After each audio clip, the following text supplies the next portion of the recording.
একজন নারীকে ভালোবেসে আগলে রাখা খুব সহজ। একজন নারীকে সম্মান করলে, যথেষ্ট শ্রদ্ধা করলে সে আপনার কাছেই পড়ে থাকবে। তাই কাউকে এতটা আঘাত দিয়েন না, পরবর্তীতে কেউ আপনার কথা চিন্তা করে কেঁদে দেয়। পৃথিবীতে সবচেয়ে বড় আঘাত কথার আঘাত।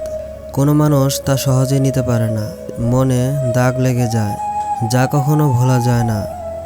সবচেয়ে নির্বোধ নারীও একজন বুদ্ধিমান পুরুষকে সামলাতে পারে, কিন্তু নির্বোধকে সামলাতে প্রয়োজন বুদ্ধিমতী নারী। একজন নারীর পাশে থেকে তাকে নিজের করতে পারলে আর কিছুই লাগে না। এত কিছু দরকার হয় না, ভালো রাখার জন্য একটু সুন্দর ব্যবহার অনেক বেশি গুরুত্বপূর্ণ। কিছু মানুষ আপনাকে মই দিয়ে যত্ন সহকারে গাছে উঠিয়ে মই সরিয়ে ফেলবে, সাথে গাছের গোড়ায় আগুন জ্বালিয়ে দিতে পারে। চিনতে পারলে এদের থেকে সাবধান। যখন কোনো পুরুষ কোনো নারীকে ভালোবাসে, তখন সে তার জন্য সব কিছু করতে পারে, কেবল তাকে ভালোবেসে যেতে পারে না।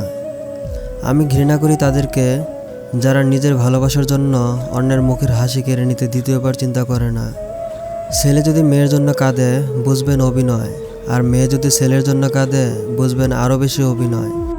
বর্তমান যুগটাই এমন, কারো চোখের পানিতে ভুলবেন না, আগে যাচাই করুন।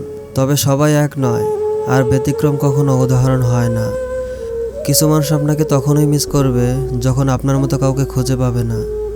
গোলাপ যেমন একটি বিশেষ জাতের ফুল, বন্ধু তেমনি একটি বিশেষ জাতের মানুষ। কাছের লোককে আমরা যোগ্য ভাবি না, দূরের মানুষের সামান্য যোগ্যতাও আমাদের কাছে মহামূল্যবান মনে হয়। স্ত্রীকে সপ্তাহে একদিন ফুচকা খাওয়াতে এবং মাসে একদিন ঘুরতে নিয়ে গেলে স্বামীর শরীর স্বাস্থ্য ভালো থাকে। তুমি যদি টাকা ধার করো, তবে তুমি ব্যাংকের কাছে দায়বদ্ধ, আর যদি টাকার মালিক হও, তাহলে ব্যাংক তোমার কাছে দায়বদ্ধ। নিজের প্রতি বিশ্বাস রাখো, নিজের যোগ্যতার উপর ভরসা রাখো, নিজের শক্তির উপর বিনয়ী, কিন্তু যথেষ্ট আস্থা ছাড়া তুমি সফল বা সুখী হতে পারবে না।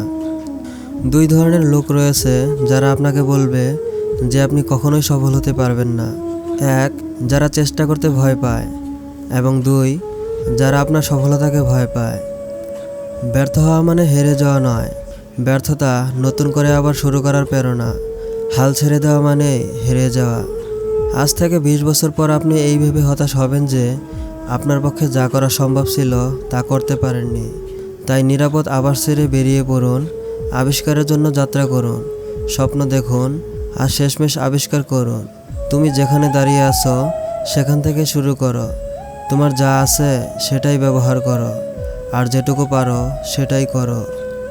প্রশিক্ষণের প্রতিটি মিনিটকেই আমি ঘৃণা করি, কিন্তু নিজেকে বলেছি এখন কষ্ট করো, সারা জীবন চ্যাম্পিয়ন হয়ে কাটাতে পারবে।